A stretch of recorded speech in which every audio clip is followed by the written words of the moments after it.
রাজধানীর ধানমন্ডি ৩২ নম্বরে সাংবাদিকদের আওয়ামী দোসর আখ্যা দিয়ে হামলা করেছে জামায়াত নেতাকর্মীরা। মঙ্গলবার জামায়াতের ঢাকা মহানগর দক্ষিণের একটি বিক্ষোভ মিছিল শেষে ব্রিফিং চলাকালে সাংবাদিকদের সঙ্গে বাকবিতণ্ডাকে কেন্দ্র করে ঘটনা ঘটে। সে সময় যমুনা টেলিভিশনের সিনিয়র রিপোর্টার রাব্বি সিদ্দিকী ও দৈনিক সকালের মাল্টিমিডিয়া রিপোর্টার মাহফুজুর রহমান শিশিরকে বেধড়ক মারধর করেন তারা। হাকিম ভাইয়ের রিপোর্টে বিস্তারিত।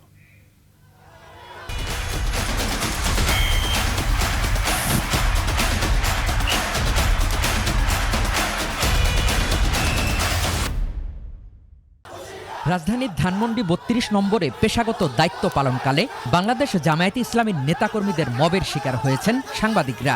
সকালে একটি বিক্ষোভ মিছিল শেষে এই অতর্কিত হামলার ঘটনা ঘটে। জামায়াতে ইসলাম থেকে বলা হচ্ছিল যে তারা যতক্ষণ ইচ্ছা বক্তব্য দিতে পারবে। আমাদের এক রিপোর্টার তখন প্রতিবাদ করছে যে আমরা কি আপনাদের কর্মী নাকি, তখন এই কর্মী নাকি বলাতে তাকে আওয়ামী লীগের ট্যাগ দেওয়া হয়েছে। সহজ কথা তাকে বলতেছে যে আপনি আওয়ামী লীগ, আপনি প্রোগ্রাম বন্ধ করার জন্য এখানে আইছেন, তাই না হয়েছে তাকে নিয়ে যাইতে নিছে। আওয়ামী লীগ ট্যাগ দিয়ে দালাল বিভিন্ন ধরনের স্লোগান দিচ্ছে। স্লোগান দেওয়ার পরে এক পর্যায়ে হুট করে অতর্কিত হামলা করছে। কার্যক্রম নিষিদ্ধ আওয়ামী লীগের প্রতিষ্ঠা বার্ষিকী ঘিরে সকাল 8:30টার দিকে ধানমন্ডি ৩২ নম্বর এলাকায় একটি বিক্ষোভ মিছিলের আয়োজন করে জামায়াতে ইসলামী ঢাকা মহানগর দক্ষিণের ধানমন্ডি জোন। মিছিল শেষে প্রেস ব্রিফিং চলাকালে উপস্থিত জামায়াতে ইসলামের নেতাকর্মীরা সাংবাদিকদের আওয়ামী লীগের দোসর বলে ট্যাগ দেন। সাংবাদিকরা এ সময় মন্তব্যের প্রতিবাদ জানালে জামায়াতে ইসলামের নেতাকর্মীরা দৈনিক সকালের রিপোর্টার মাহফুজুর রহমান শিশিরকে মারধর করে গুরুতর আহত করে।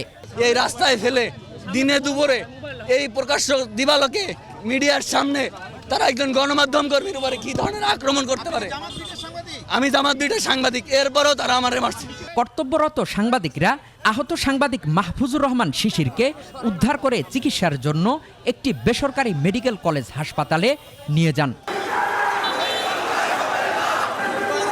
এদিকে বাইতুল মুকাররমের উত্তর গেট থেকে ফ্যাসিবাদ বিরোধী বিক্ষোভ মিছিল বের করে ঢাকা মহানগর দক্ষিণ জামায়াতে ইসলামী। হাকিম মাহি, 21 টেলিভিশন, ঢাকা।